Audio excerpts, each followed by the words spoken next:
Hello, and welcome to this webinar. My name is Rosa Balfour. I am the Director of Carnegie Europe, and I'm delighted to host this event, looking at Iran, looking at prospects for the JCPOA, but starting from a regional perspective and how the situation has been evolving in the region, in the ground, how the balance of power has been shifting since the US pulled out of the JCPOA. So I am joined by Maha Yahya, who will start focusing precisely on this regional perspective. We will then be we will then look at how things look like from the United States, from Washington, with Jarrett Blanc, who is a resident fellow with us at Carnegie, but previously was at the US State Department. He was the coordinator for Iran nuclear implementation.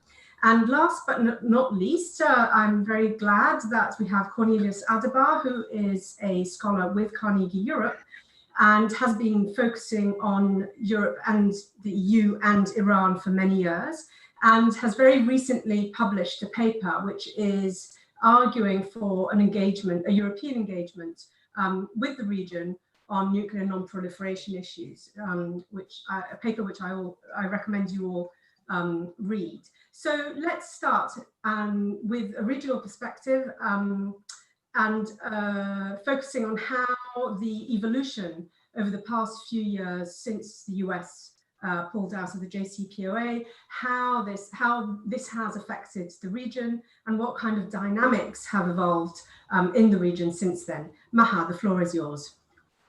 Thank you, Rosa. Thank you, Cornelius, and Jarrett. It's great to be with friends. Thank you for having me on this panel. Let me start by saying that a lot of the developments we've seen over the past few years are not necessarily post-JCPOA. The JCPOA actually was, at least for countries of the region, was a very sore point of contention with the US administration, the EU, I mean, everybody who was involved in the JCPOA, partly because they were not sitting at the table. So this was done completely in isolation, as Cornelius points out in his paper, of the region, but also partly because they felt that it narrowly focused on the issue of nuclear proliferation, which is of interest, obviously, to the West, but also to the region. But it neglected completely Iran's activities across the region, and which for its regional neighbors see as a considerable threat. No mention was done of, I mean, there was no linkage to the carnage in Syria, to activities in Yemen, to what was going on in Iraq or in Lebanon, and no attempt to rein in. Now it had, and Jarrett can talk a bit more probably, or will talk a bit more about the logic of why that was the case. But for the region itself, for countries in this region, they saw this as a very sore point. So when President Trump pulled out of the JCPOA, I think there were quite a few sighs of relief in different countries in the region. There was no, lamentation that this had happened. The nuclear threat for countries of the region coming from Iran is not yet a threat as such, particularly because it's not the only country. I mean, we do have Israel in the region, which is a nuclear power. It's not on the way to becoming a nuclear power. It already is. So in that sense, what was figuring far more urgently was really the issue of the extension of Iran's regional power into whether through soft or hard means, military means, throughout countries of the region. Post the JCPOA, what we have seen is maybe a more aggressive turn in Iran's behavior in terms of its increasing moves in Iraq, which now has become actually a partial battlefield between the Iranians and the Iranians and the US. But also in Syria and in Yemen. Again, from a regional perspective, for example, the involvement of, or the perception that Iran was involved in Yemen, and I don't believe that at the time that the Yemen war started, that Iran was that heavily invested as it was made out to be at the time.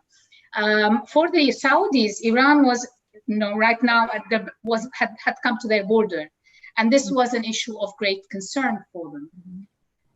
Post JCPOA, I think the turning point now, the more recent turning point, is really the death of Soleimani for the Iranians.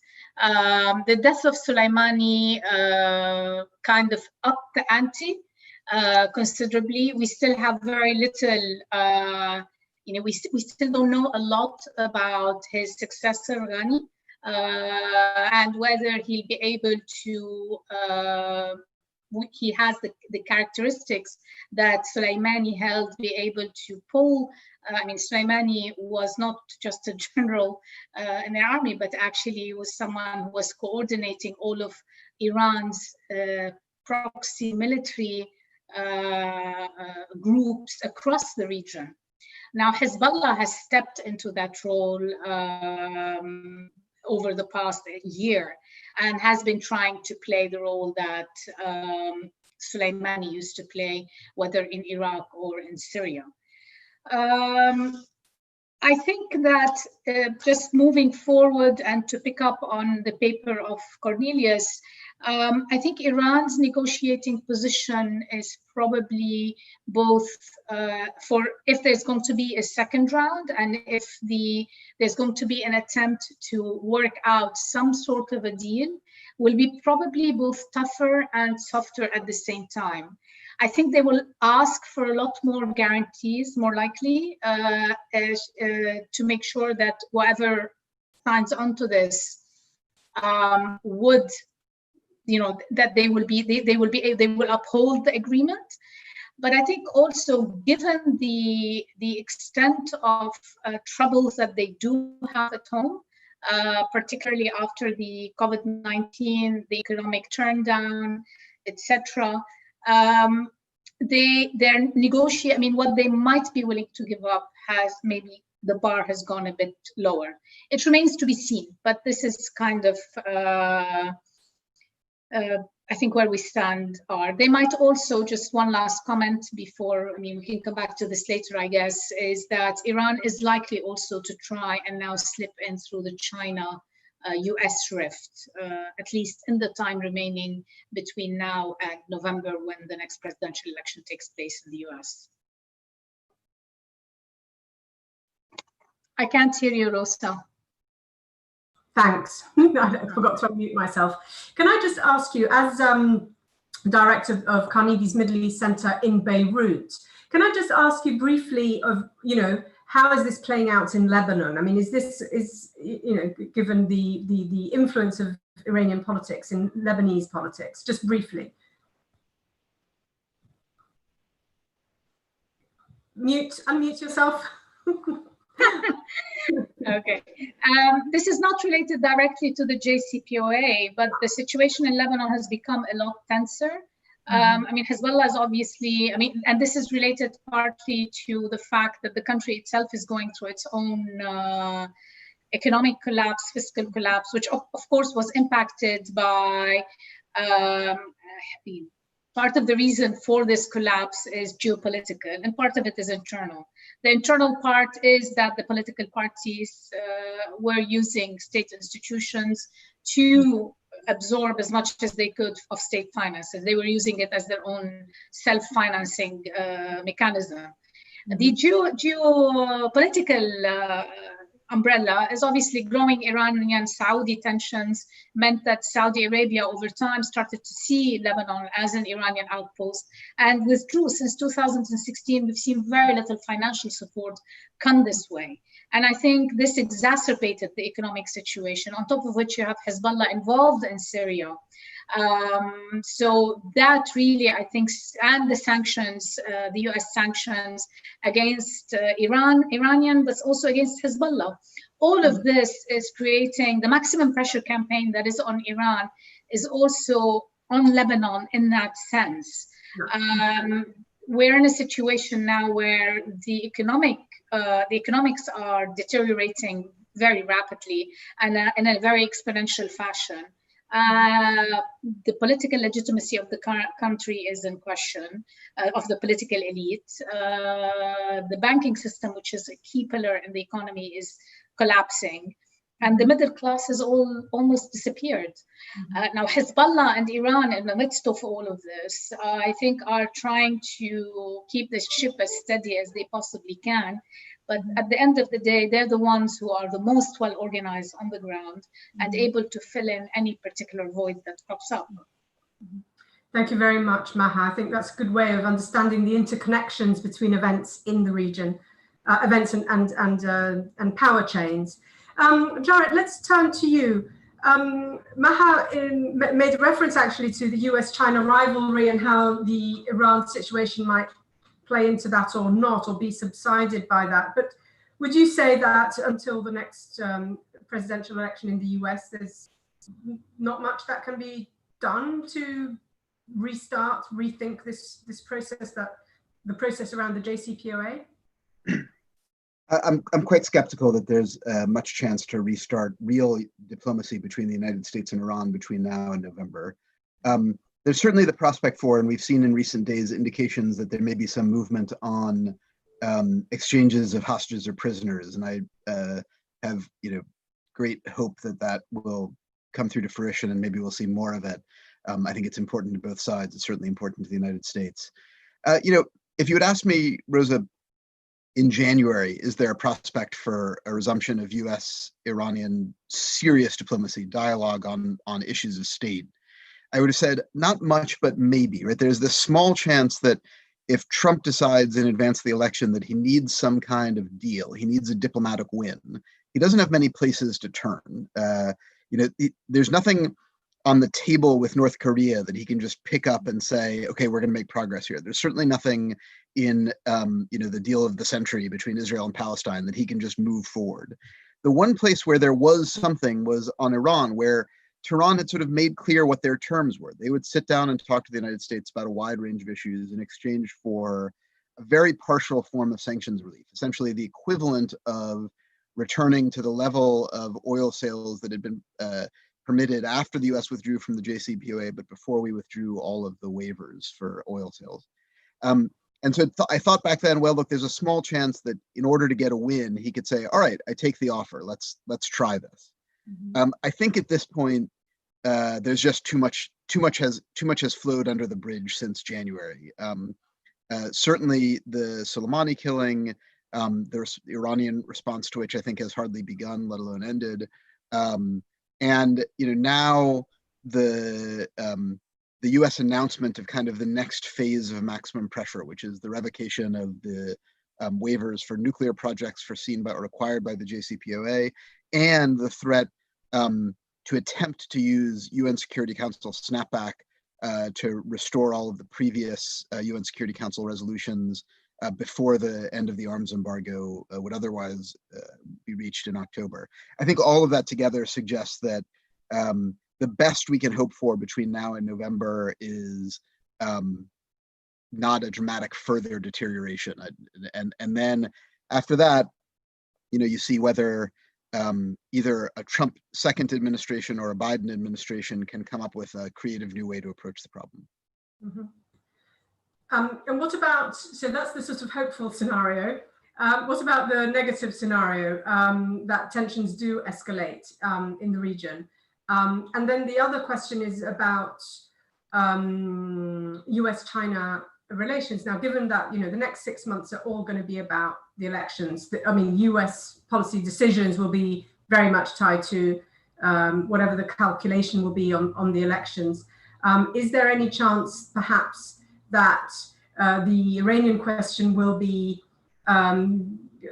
subsided by US-China rivalry, or do you think that there could be, conversely, a push towards rising tensions, stoking tensions for electoral purposes? Right. Well, on the first question about the possibility of increased tension in the region between the United States and Iran. I think that's a very, very real possibility. Again, my view is that the Iranian response to Soleimani is not over. And I think what we've seen so far is that Iranian actions in the region, both throughout 2019 with an escalating series of attacks on US and partner interests in the region, and then the immediate response to Soleimani, I think what we've seen is that, we and Iran basically got very, very lucky that no line was crossed that would have required, in President Trump's mind, a more dramatic reaction, or what some of us might have perceived as an overreaction to the Iranian steps, right? So these ballistic missile attacks on the US base in Iran following Soleimani, right? The first report was, oh, these were carefully targeted to be demonstration. And now it turns out that basically it was dumb luck that American soldiers weren't killed, which would have set off a dramatic escalatory cycle. There's every possibility that that if Iran decides to take its next response, whether it's a response to the Soleimani killing or just a resumption of the 2009 pattern of trying to kind of change the subject from economic maximum pressure and remind people here in Washington and in Europe, hey, we can impose costs too. It's not just that costs can be imposed upon us. The chance, again, of accident and of an escalation that I don't think either side actively desires would go back to being very high. Again, just to end on a slightly hopeful note, I mean, I do think that right now the possible end line is in sight of a November U.S. election, and so the interest in Iran, the interest in other countries of at least getting that far without changing the situation so dramatically that it cannot be restored is reasonably high, and so the risk is high.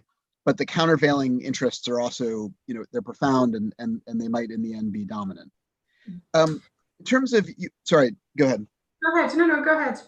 No, in terms of US-China, so the way that you frame the question, which I think is very interesting, is there a US interest in sort of escalation with China that might affect Iran at this point? And what I actually think that the power, the game, the play is on the other side. Up till this point, when the Trump administration first started this escalation with Iran, one of the great questions was, how is China going to react? They were one of the few powers that had, for a variety of technical and political reasons, real flexibility or freedom of movement in order to defy the US intent. And so far, they have chosen not to do so. They haven't entirely cut their oil purchases from Iran, but they've dramatically reduced them more so than they did under President Obama. They've dramatically reduced other commercial transactions with Iran. They haven't moved the nuclear project with Iraq into a clearly separable corporate entity that might be able to easily proceed in the face of coming U.S. sanctions.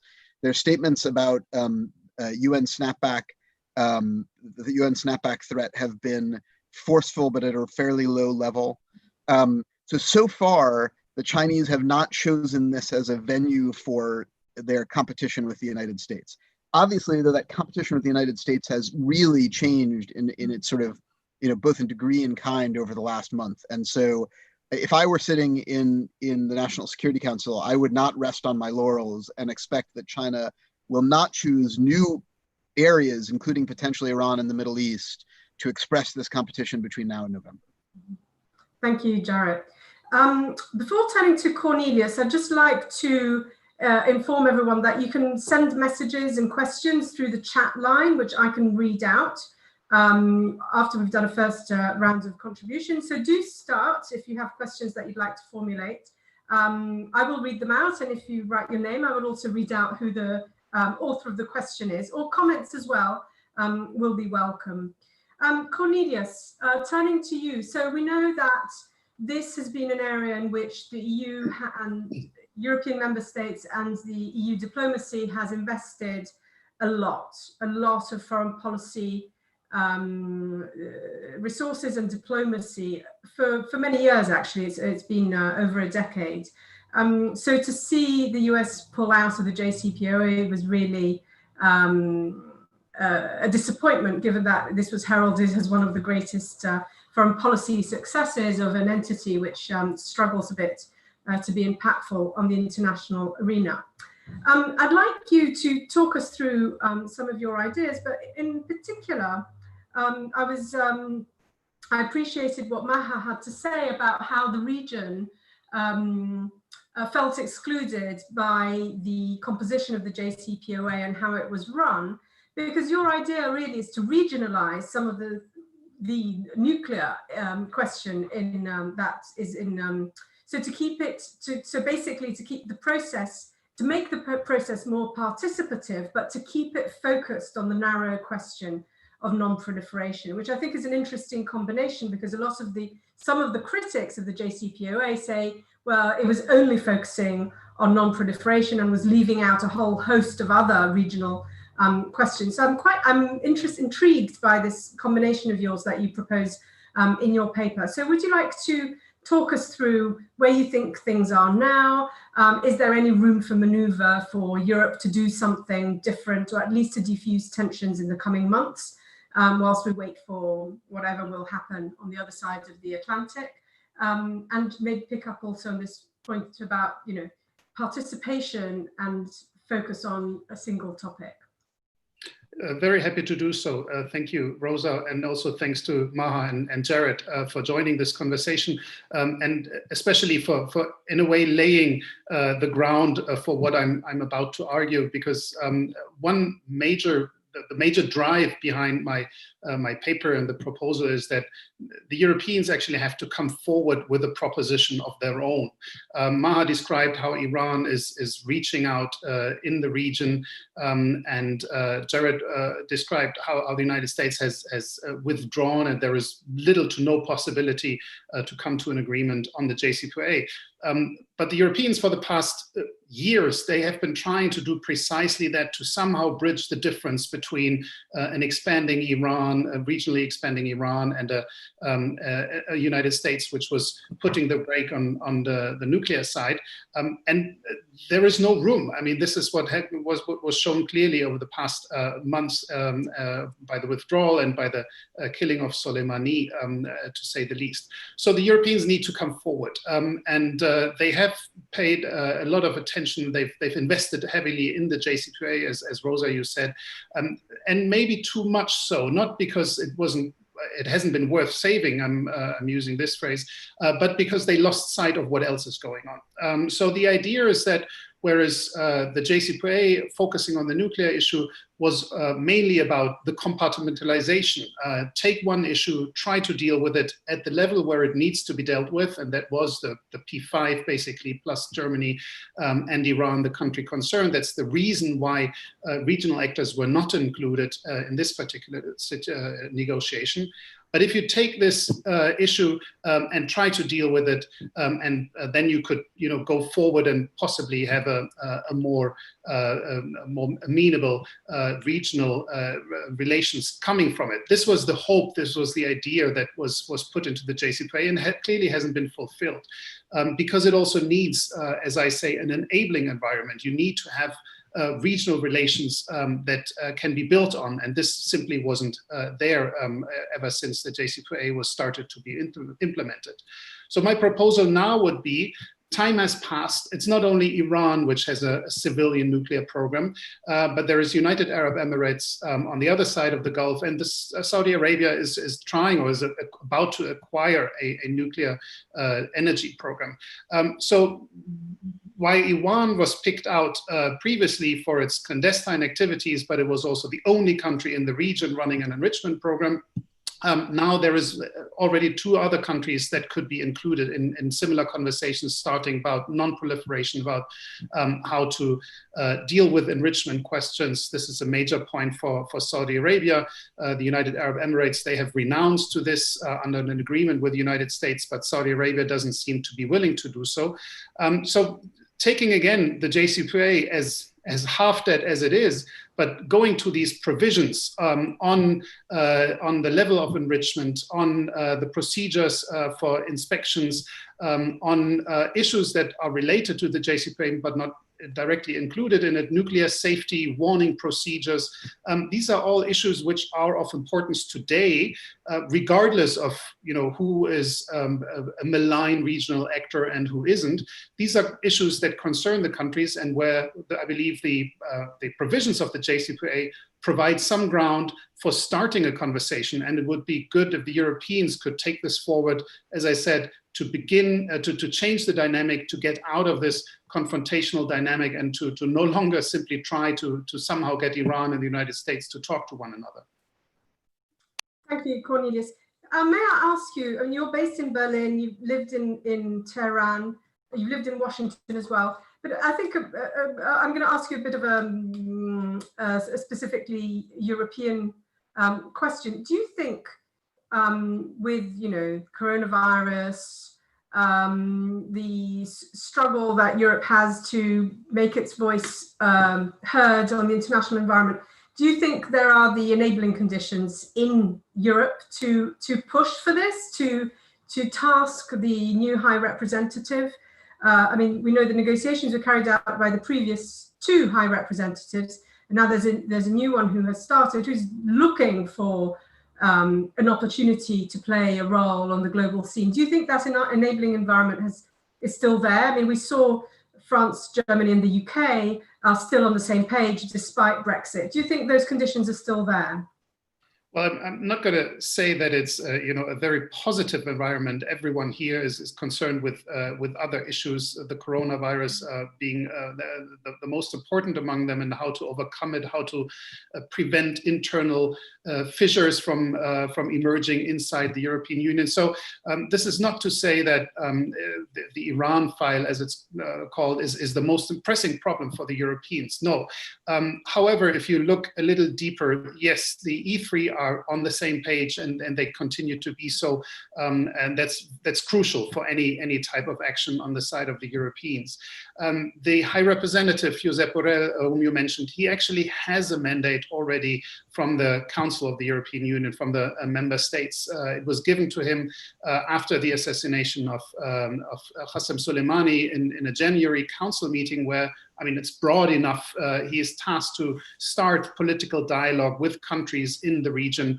That, of course, relates to Iraq in particular, as the country where this killing was executed, but also other countries. It's a broad mandate, and it could be used.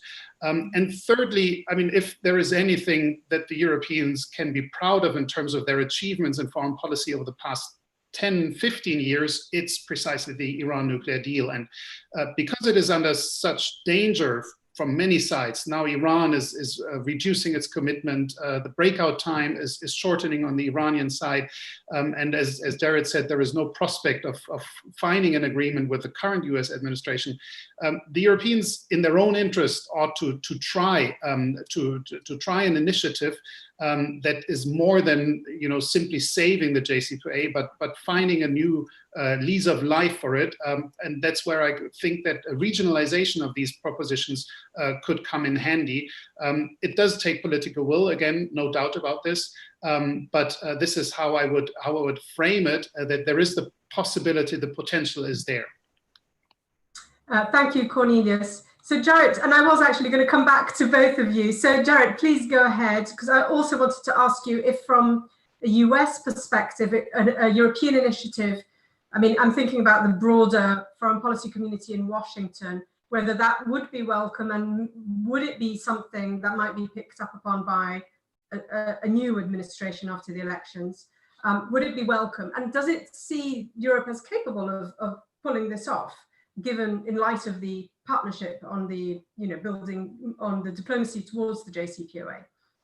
So, I think two things. First of all, I wholeheartedly agree with Cornelius that Europe has a lot to be proud of, both in getting to the JCPOA, but also, quite frankly, in keeping it half alive over the course of the last 3 years. I mean, there can be a lot of snark both in Europe and the United States about the effectiveness of European diplomacy, but it's been a remarkable accomplishment, and one that not a lot of people would have bet on 3 years ago. Certainly nobody in the White House would have bet on it 3 years ago.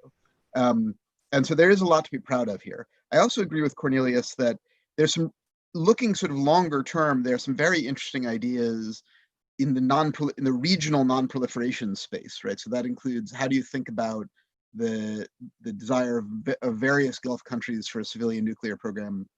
I also think, by the way, there's a global perspective here as well, which is that some of the best practice from the JCPOA could be incorporated into the IAEA's practice around the world. So, for example, online enrichment monitoring, which is kind of an innovation for Iran. If it were no longer simply Iran, I think that Tehran might have an easier time accepting it for the long term. And so there are some interesting things to do here. I don't think that they are a question for today. I think that the question for today is it's not even crisis management. It's making sure that there's a floor beneath how bad things get over the course of the next few months. And if I were asking Europe to set its ambitions, it would be keep the JCPOA half alive until November and see what happens. Because in order to get to any of the really interesting ideas that Cornelius has put on the table, you have to diffuse the current crisis. And trying to set up a conversation now that includes Riyadh and Tehran and Abu Dhabi, I think would be counterproductive to that immediate objective, even though as the next stage, I think it's an important one, and one where Europe, I think, does have, based on historical track record, a potentially very important role to play. Mm-hmm. Thank you, Jarrett. And you raised something that perhaps we could return to later, because first I want Maha to come in, but what it is the instex and the European machinery to support Iran economically, which was widely seen as too little, too late, but perhaps that could be a tool to keep the JCPOA not alive, but half alive, as Jarrett suggested. Maha, I would also like to ask you about the enabling environment that Cornelius mentioned, and about how Europe would be seen in the region, as how this kind of initiative coming from Europe would be received in the region.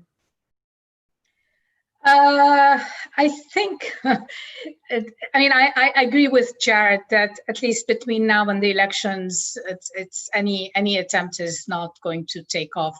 I don't know even that Europe has the bandwidth right now with the COVID-19. Certainly there isn't the bandwidth here with all the economic and social and political repercussions.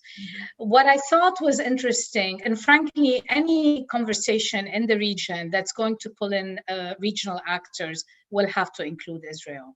You cannot have a discussion on nuclear non-proliferation and not include Israel in this conversation. And the Iranians will be the first to say, why are you targeting us and not talking about Israel, which already has multiple nuclear weapons, not just one. So I think where I would go, if the aim is to create a mechanism through which you lessen regional tensions, perhaps the agreement that Cornelius suggested in the paper, looking at the maritime routes, getting some sort of an agreement around those, that could be perhaps a better entry point in terms of getting a dialogue going. And I'm not sure it's possible, but if there is going to be a chance, that could be one area where, there are vested interests both by the Gulf as well as Iran. So, as well as, both regional and global powers. So I think that would, to my mind, be a better entry point as such. Thank you, Maha. But in terms of just European reception, I think the perception of Europe today in the region is that to some extent it doesn't act in one voice, and it is somewhat without teeth. So I think also that kind of initiative will have to be you need to build up to it, and it has to come with some carrots along with the sticks for it to take off. Thanks, Maha. Well, just to say that at the moment, before I move on to questions, at the moment, what I thought was interesting was that the recovery fund proposal that is being discussed among Europeans, which is overwhelmingly focused on European economic recovery, but it actually includes proposed increases on the foreign policy budget, which I think is one recognition that this battle cannot be fought simply within Europe. It needs to be thought of in a broader regional context. And I see that as a positive signal. So maybe one takeaway for Cornelius is maybe now is the time to start building the ground quietly, in the hope that if things change in Washington, there'll be room for a new proposal. But let me move on to questions. I'm going to, I'll read them out one at a time and ask you to come in and maybe, you know, I'll ask each of you to choose whether you want to respond or not. I think some of them might be a little bit more for Maha, because they are looking at things from a regional perspective. And one question from Glauco D'Agostino is about the Shia Crescent, which he sees more like a gimmick of Iran's regional opponents to counter its interests. So what do you think of this argument? I don't know, Maha, maybe you want to start with this, or does anyone else want to come in on this particular topic? Maha? Sorry, can you repeat the question, Rosa? Yes. I didn't quite get what the point was. So the question is, what do you think about the Shia Crescent? So, and then this comes accompanied with a comment which says that this argument looks more of a gimmick of Iran's regional opponents to counter its interests. But the question basically is, what do you think about it?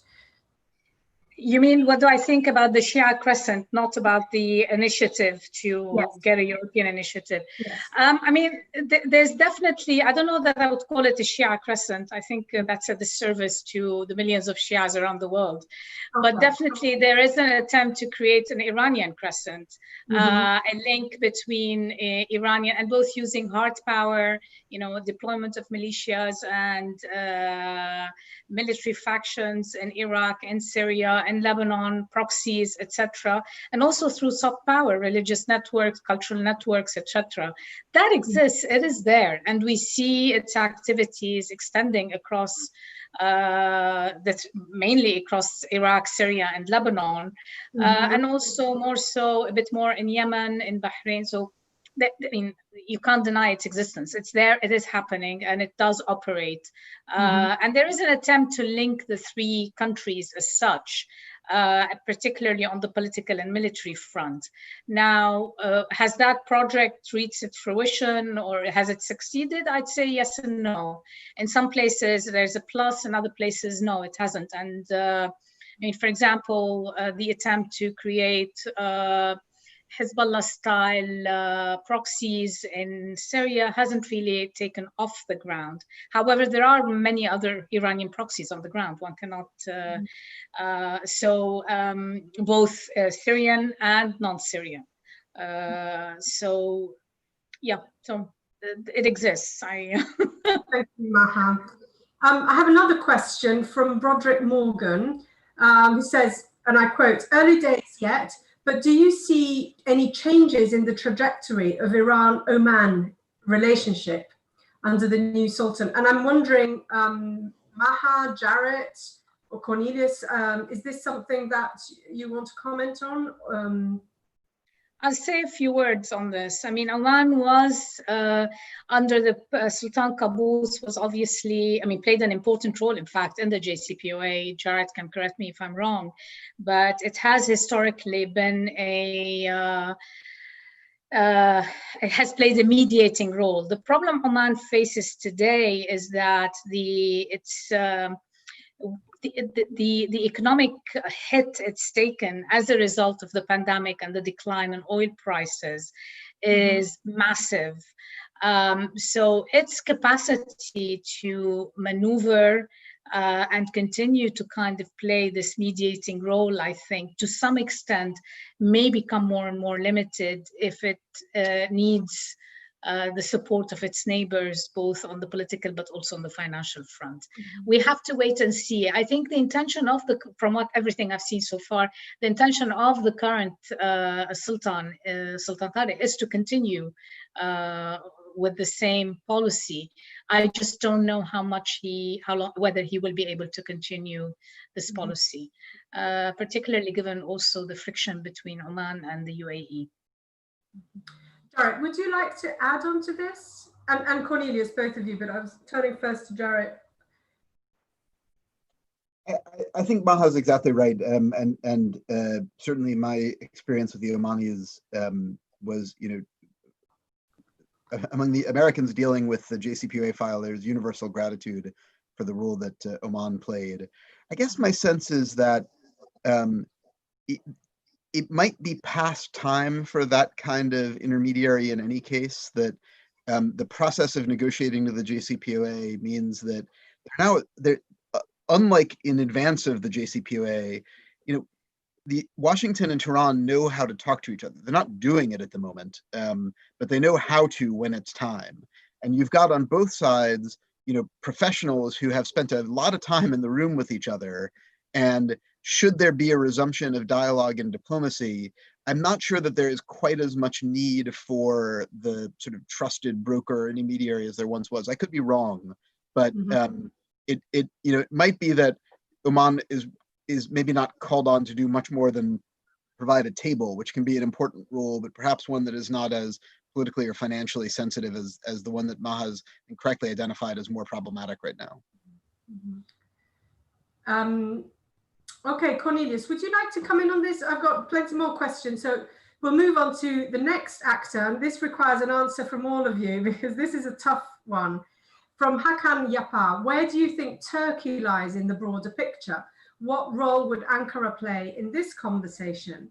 And I hear this, in this case, I'll start from Cornelius perhaps. How does Turkey fit into the puzzle?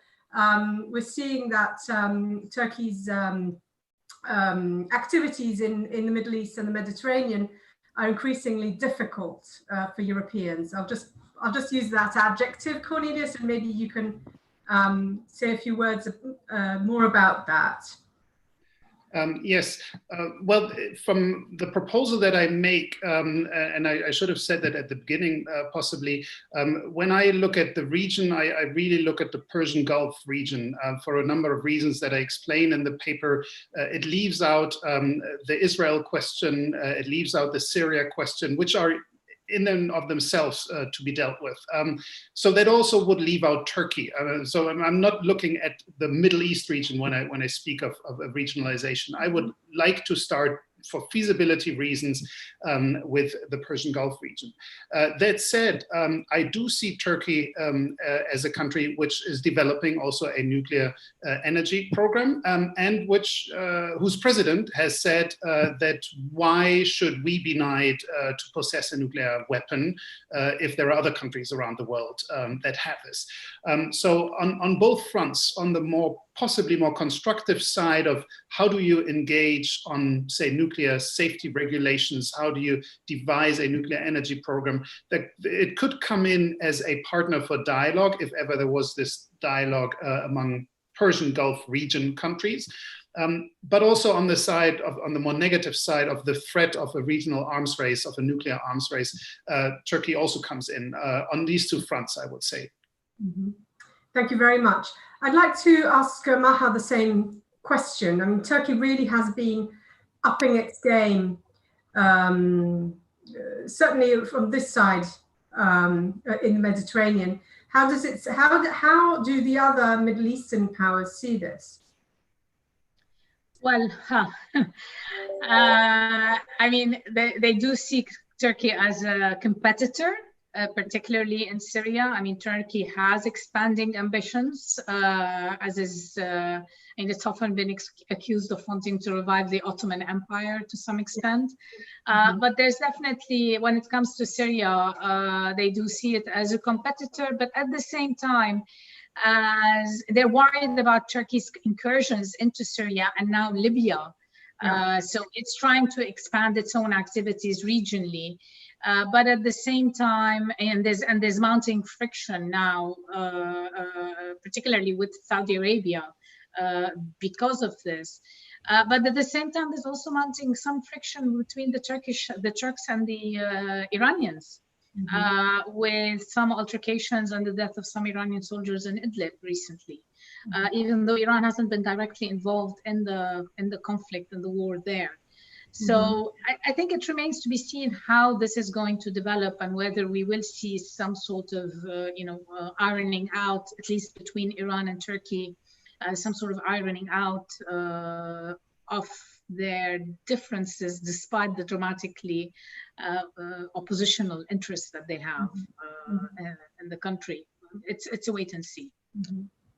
And of course, from the European perspective, Turkey is also carrying, apart from Syria and Libya, but Turkey is also carrying out drillings off the coast of Cyprus, and Greece is building up diplomatic allies to try and push back on that front.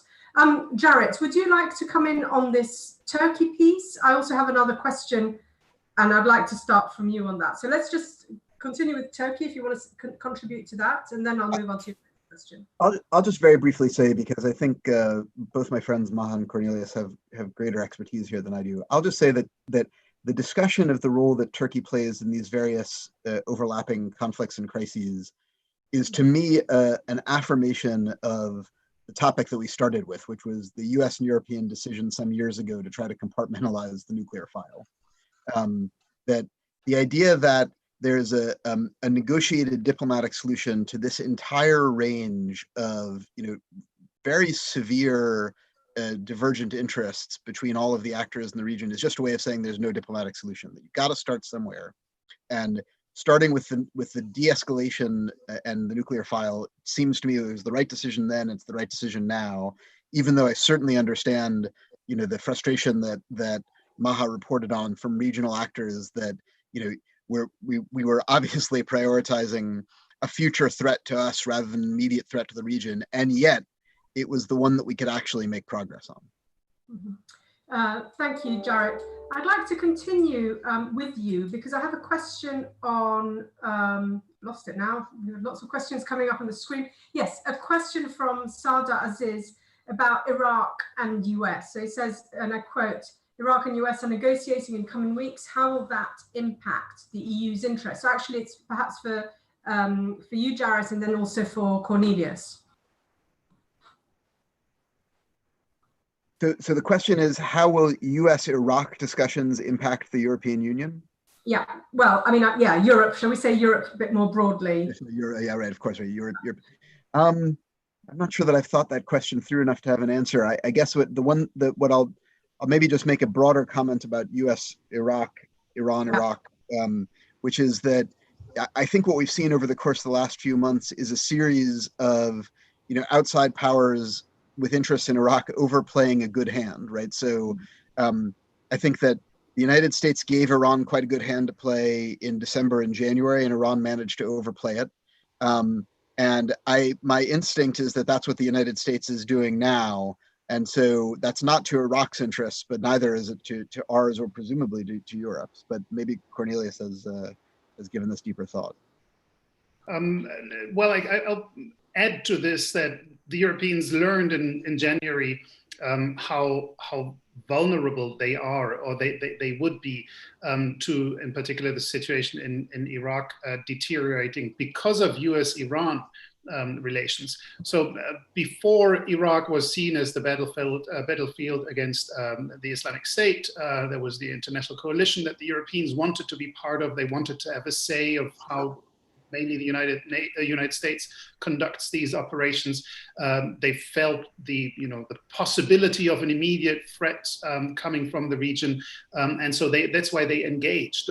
But when then the tensions flared around the rocket attacks and then the killing of Soleimani, and the threat from the Iraqi and even the resolution from the Iraqi parliament to kick out all international troops from Iraq, this was possibly also a wake-up call for European policymakers, that they realized how vulnerable they are. Because, I mean, even if only the United States had to leave Iraq, this would affect the entire operation there of the Europeans. So in that sense, European interests are affected by whatever the United States and Iraq can come up with in their own negotiations. But they're only learning to what extent they could be involved in how they could get to a result that is more amenable to their interests. Mm-hmm. Thank you. Now I have two more questions. And I have to say, the whole collection of questions just points to how interesting and complex the whole region is, and how we would need to have experts from all sorts of countries to be able to answer the questions. Because now I have one from Rashad Agazadeh, who's asking about the role of Azerbaijan as a neighboring country with Iran, and in terms of the EU's regional interests. And what I'm going to do, we have about 10 minutes left. So I'm going to read out. So this is one question, and then there's one more question which focuses a little bit more on the Gulf. And then I'm going to come back to you and offer you 2 or 3 minutes each to answer whichever question you think is, you feel you want to contribute to, and maybe also just a few words by way of conclusion. So I'll go actually, I'd like to leave Cornelius at the end, the final remarks, because you're the paper author. So final remarks a little bit on Europe. So I'll go in the same order. I'll go from Maha to Jarrett to Cornelius. So I read the 5th question about Azerbaijan as a neighboring country with Iran, and in terms of the EU's regional interests. Cornelius, make a note that there's also an EU angle to this question. And then finally, another question from Clarissa, who is asking about Iran-UAE relations. How do you see Iranian-UAE relations evolve, given the recent aid sent to Iran and the seemingly distancing between UAE and Saudi Arabia coalition in Yemen? And actually, Yemen hasn't come up much during the discussion. So if one of you would like to perhaps say a few words about that, I would be very grateful. So Maha, would you like to start on this? And also if you have any final remarks in light of the conversation that we had, please feel free to put them forward. Thanks, Rosa and Jarrett and Cornelius. Just very briefly, on the UAE-Iran relations, to be honest, I'm not going to venture into that. Azerbaijan's definitely I cannot answer. I haven't been following that file very closely.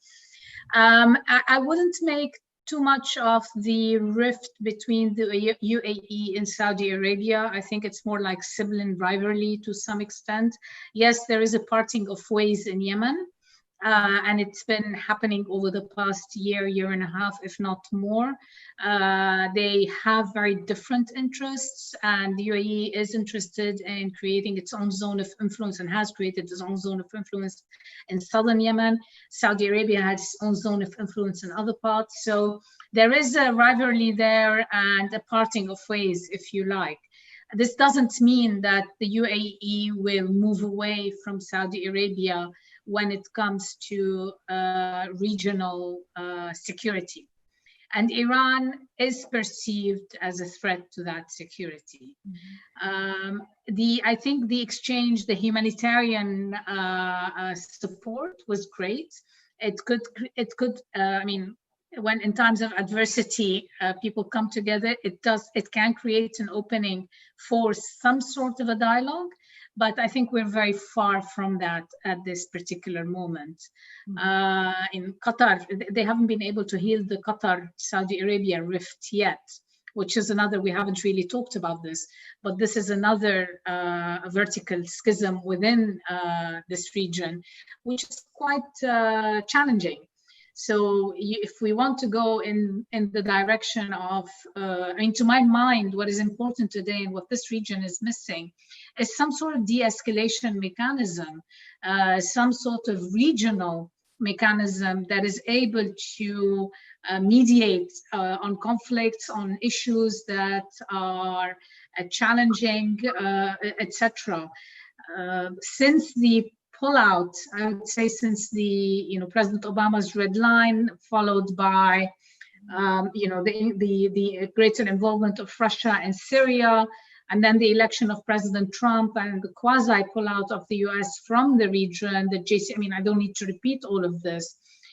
Respect for sovereignty in this region has gotten less and less and less, and the sense that countries can interfere in each other has become much more. And without the regional arbitrator, this is just getting, it's flaring up tensions. I think that's where I would see there's a great need to really focus. And as I mentioned, in terms of the Cornelius's proposal of a regional using the nuclear non-proliferation, I think so long as Israel has nuclear weapons, it's going to be actually, if I'm not mistaken, in 2002, the Arab Summit proposed a region-wide nuclear non-proliferation. They are ready to do it, but they wanted to include Israel.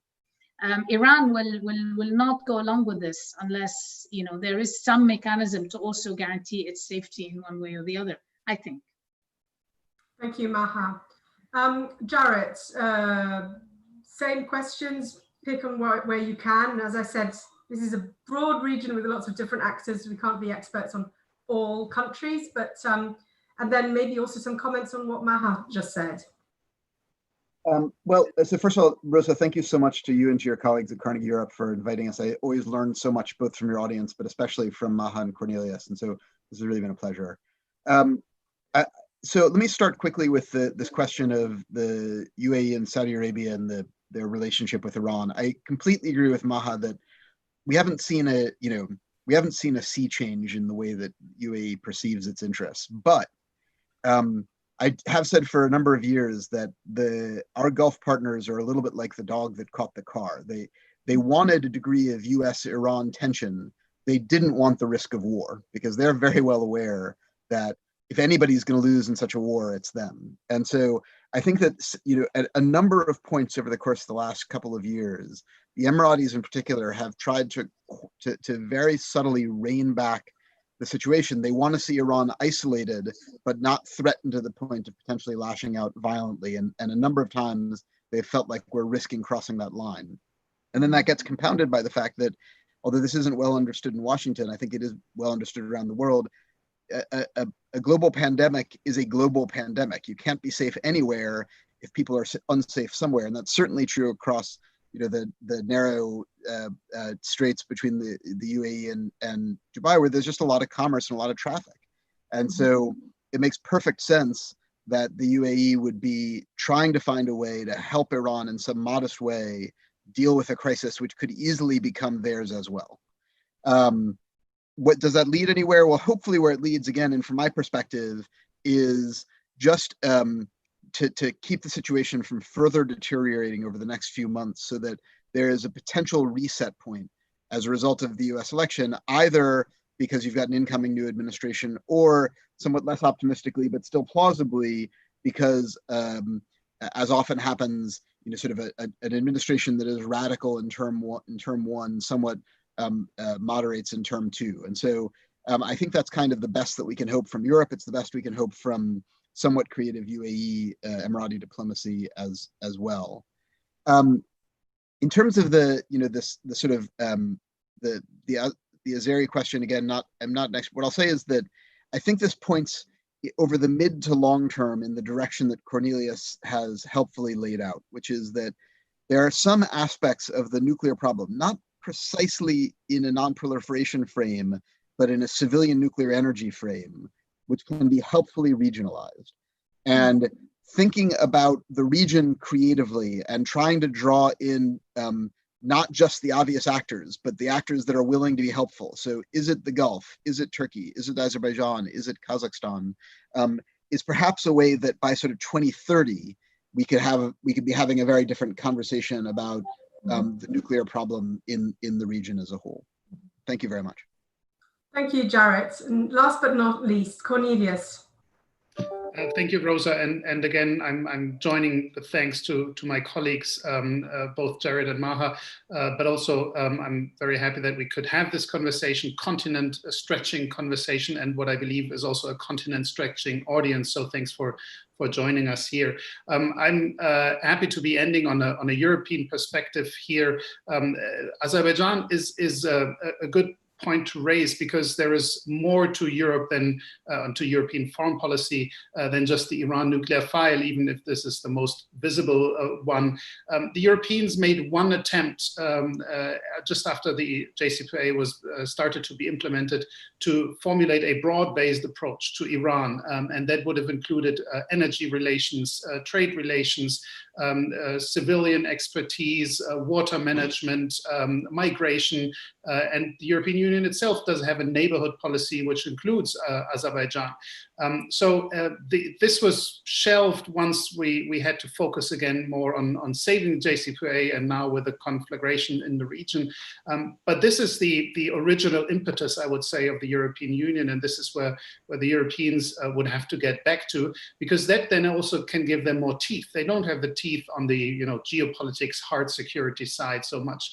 They can offer relations, they can offer trade relations, usually, unless there are US sanctions in the way.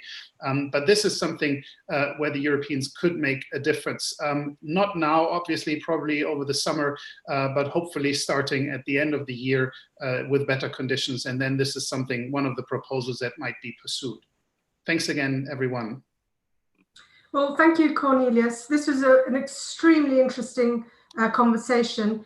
The several issues and practices of diplomacy that came up. There's one thing, a word that came across a lot, which was hope, but I think also some more constructive, perhaps, words, thinking creatively about the region, focusing on preventing further escalation, and thinking more broadly about how non-proliferation goals can impact the region more broadly. I was fascinated by the range of questions and countries that our audience brought into this conversation. I think it really is a good illustration of that complexity. And I'd like to thank you all. And Cornelius, just underscore the continent stretching, as you called it. So we're in, from Washington, Beirut, Brussels, and Berlin. We're covering quite a lot of ground, not just thematically, but also geographically. And we did this in just an hour. So thank you all so much for joining us. I'd like to thank Emma Murphy, whom you can't see, but has actually enabled this conversation to take place. And I look forward to engaging with you and the audience. Thank you very much for the questions soon. I look forward to engaging with you all soon. So have a nice rest of the day, wherever you are and whichever part of the world you are. Bye-bye. Thank you very much. Thanks, bye.